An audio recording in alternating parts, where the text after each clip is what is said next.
Hi, today I'm going to be talking about something that I learned from my business and management studies that has actually changed how I look at everyday problems. We call this process the 5-step decision making model. If you've never heard of it, the steps are basic. It's basically figuring out what the problem is, coming up with options, weighing those options, picking one, and then reviewing how it went after you chose that option. Most people can spend all their energy on the middle part, like agonizing over which option to pick and then running endless pros and cons list, physically or mentally. But honestly, the first step, just identifying and defining the actual problem, is hands down the most important part of the whole thing. If you mess that up, the rest of the steps don't even matter. Think about it like typing a destination into a GPS. It doesn't matter how fast your car is, or how full your gas tank is, or how smart the app is at finding alternative routes. If you type in the wrong address at the very beginning of your trip, you're just going to get to the wrong place faster. You're completely lost just with high efficiency. In the real world, if a manager misdiagnoses like what's actually broken, they can waste a ton of time and money trying to fix a symptom instead of fixing the actual root cause. For example, imagine a retail store where the sales are dropping, the manager assumes the floor staff is just unmotivated and lazy, right? So they jump straight to step 2 and 3, and they spend weeks creating this big, expensive reward and incentive plan to push the workers harder. They launch it with a huge announcement, but sales keep dropping anyways. Why is that? Why are the sales dropping even though they are giving out reward or incentives? It's because the real problem wasn't the staff at all. The staff was actually trying their best. The real issue was maybe their outdated inventory app that kept telling customers that items were in stock when they were actually sold out. Maybe the manager botched step 1 and just guessed instead of investigating. The whole decision making process was a total waste of time. If you nail down that step 1, everything else will line up. If you miss it, you're just executing a bad idea perfectly. That kind of ties into how we make choices every day, because nobody has the time to look at every single variable. In a perfect world, we'd maximize, which just means looking at every single piece of data on Earth, analyzing every possible outcome you can think of to make the absolute perfect choice. But in reality, who actually has time for that in between jobs, school, personal life, taking care of yourself? Who has time for that? We usually do what's called satisficing, which sounds like some fancy corporate word or something I just made up. But it basically just means picking the first option that's good enough to meet your baseline needs, because you don't have infinite time or resources available. And honestly, satisficing is totally fine in a lot of situations. I think we as humans do this a lot.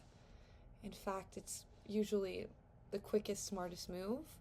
It's perfect for low stakes, high speed stuff where maybe overanalyzing completely wastes your day or even sends you into a decision paralysis.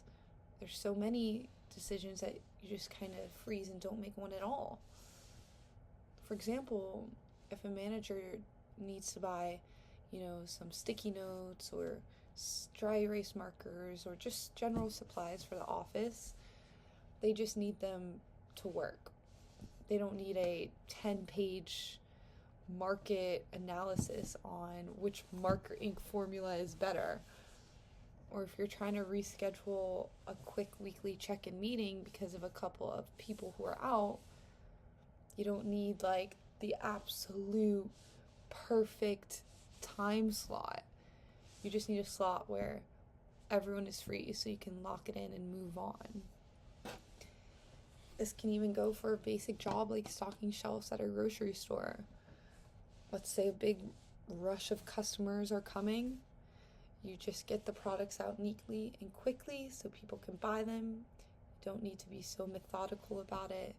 You don't spend 3 hours mathematically optimizing the space of the shelf or angling each and every single box of cereal on the shelf so it looks absolutely perfect and everything is on point. But I do think there are definitely places where good enough can turn into a recipe for disaster. There are some industries where standardizing on acceptable instead of perfect can ruin lives or ruin a business or sales. Take 3 major fields where satisfying is completely inappropriate. First, healthcare and medicine, that's for sure.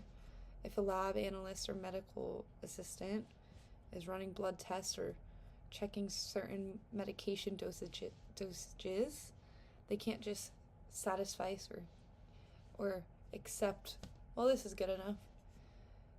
Saying, well, this dose is close enough to the chart, that can actually be life-threatening and kill someone. When dealing with human lives, precision is a mandatory thing, and shortcuts are options. Another one that comes to mind is aerospace engineering. You cannot just satisfy when designing an airplane engine or placing structural bolts. If this engineer building this airplane says, well, this material is mostly heat resistant, it's good enough for now, that plane could fail and fall at 30,000 feet, resulting in many lives being taken.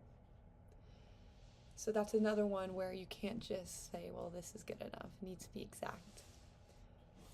A third example of this could be, maybe cybersecurity or financial auditing. Let's say you're a data security officer protecting millions of user accounts that have social security numbers all throughout them. A firewall that catches most hacks won't be good enough.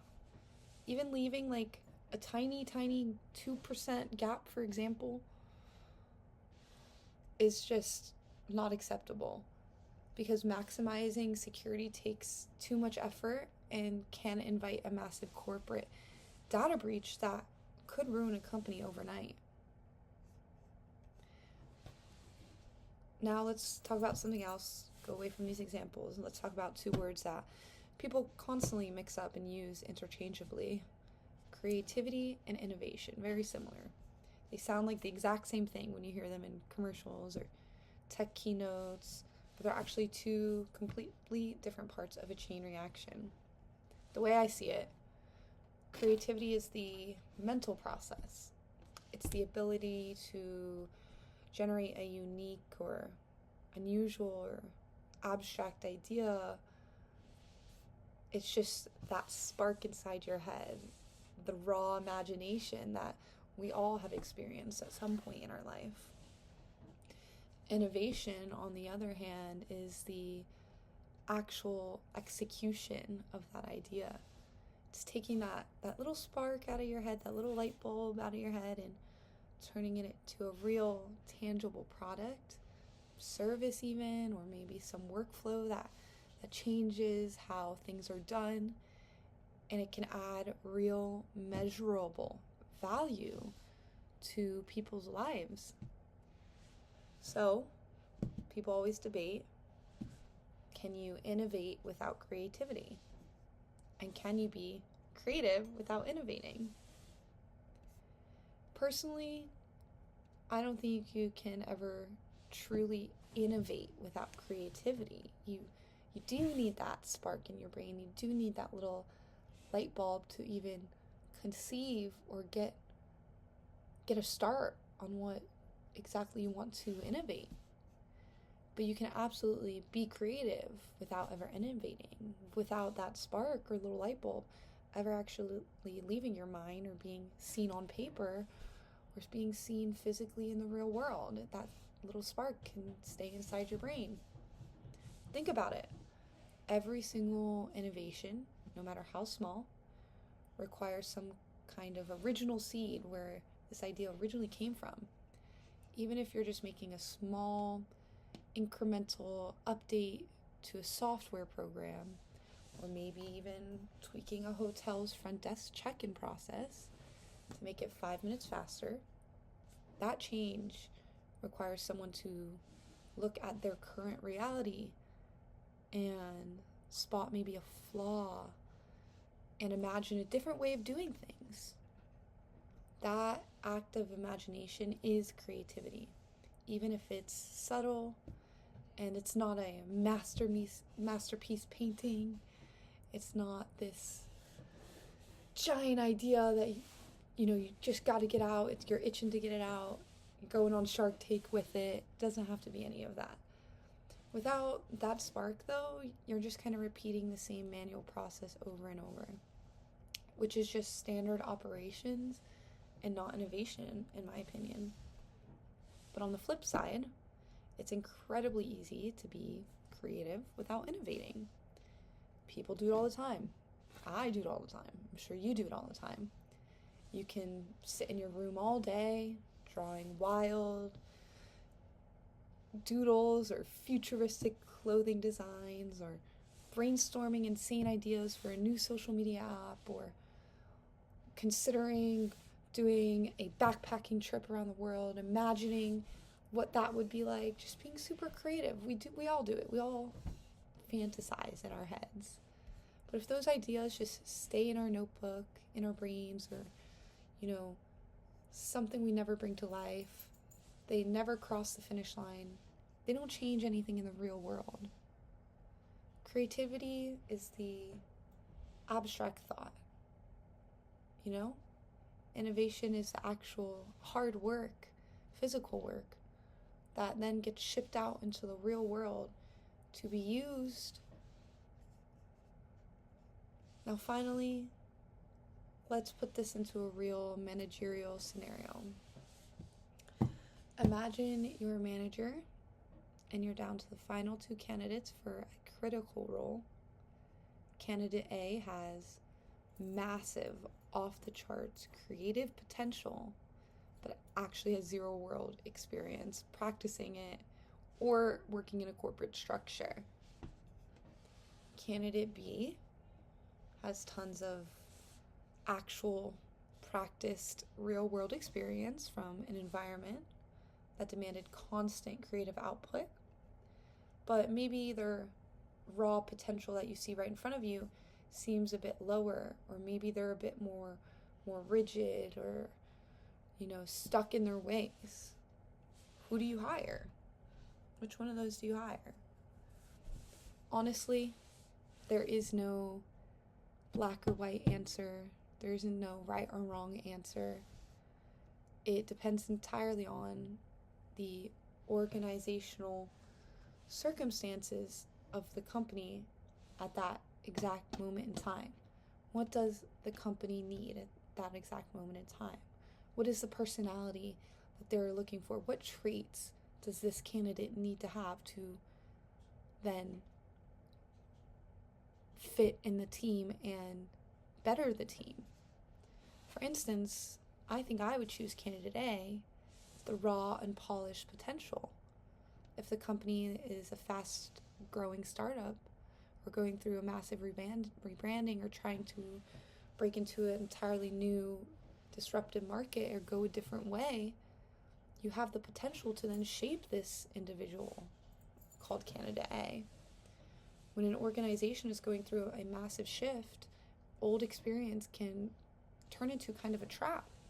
candidate with a ton of practice experience might just bring the rigid habits, biases, and formulas of their old company.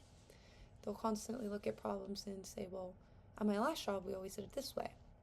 But if you're trying to break the rules and build something totally original, you don't want old formulas. You want someone who doesn't even know what the rules are yet. It's way easier to teach business logistics and formatting to a visionary than it is to teach a visionary mindset to a rigid rule follower. But I would completely flip my decision if I were to completely flip my position and go with candidate B, the steady practiced hand. The company could be operating in a super regulated high volume environment where execution speed, consistency, and reliability matter way more than disruption. This makes me think about like a major corporate hospitality chain or some sort of healthcare facility. In those environments, mistakes can be costly, and you don't need to reinvent the entire workflow every week. You just need someone who knows how to make the current system spin flawlessly. A candidate with practice creativity already knows where the legal and financial guardrails are. They know how to pitch ideas realistically to executives, how to work within their strict budget constraints, how to deliver under tight deadlines because they've built up that professional muscle memory over years of work. In a stable company that needs smooth, continuous improvement, practice beats raw potential every single day. Anyway, that's just my takes on both sides and how all these pieces do fit together from my studies, and it is a little bit crazy to me how much management theory actually applies to real life when you do break it down. Thanks for listening.